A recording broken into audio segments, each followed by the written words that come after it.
Okay, so I'm looking at this. I'm listening to music.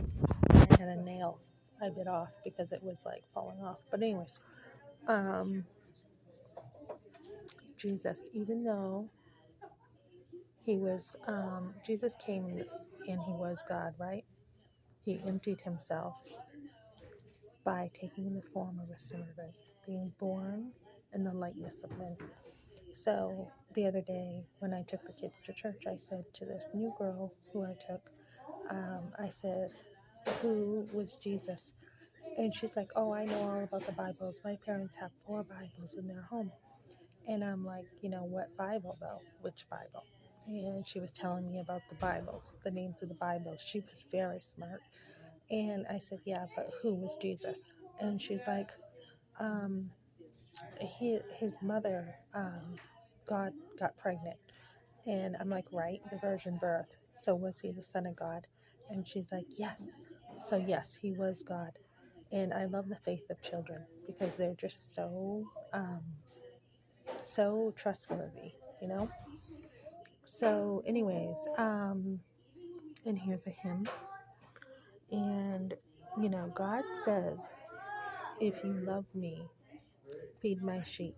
And this is part of the reason I'm having my channel, is there are so many people in the world who have never heard of God. And I have such a heart for the lost. And you may just be like, oh yeah, okay, there's a God somewhere out there. But that's like agnostic, right?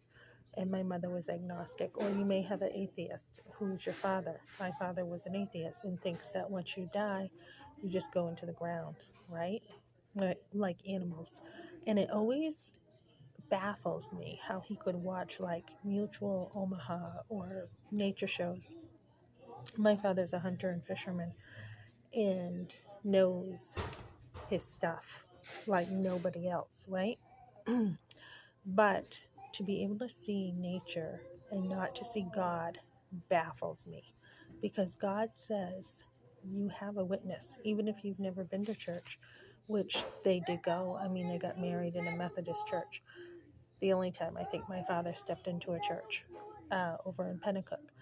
But God says you have a witness. Just look at creation. Look at the trees. Look at the sun. Look at the night. Everything. You have a witness, and you know in your conscience there is a God. Everyone knows, right? Because we have a guilty conscience. Unless your conscience is seared, we know there is a God. But just many people are like, I just don't want to listen to God. I just don't want him telling me what to do.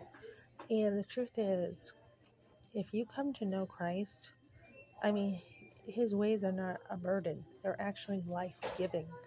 So this is why I have a channel to talk about God, because his words are life.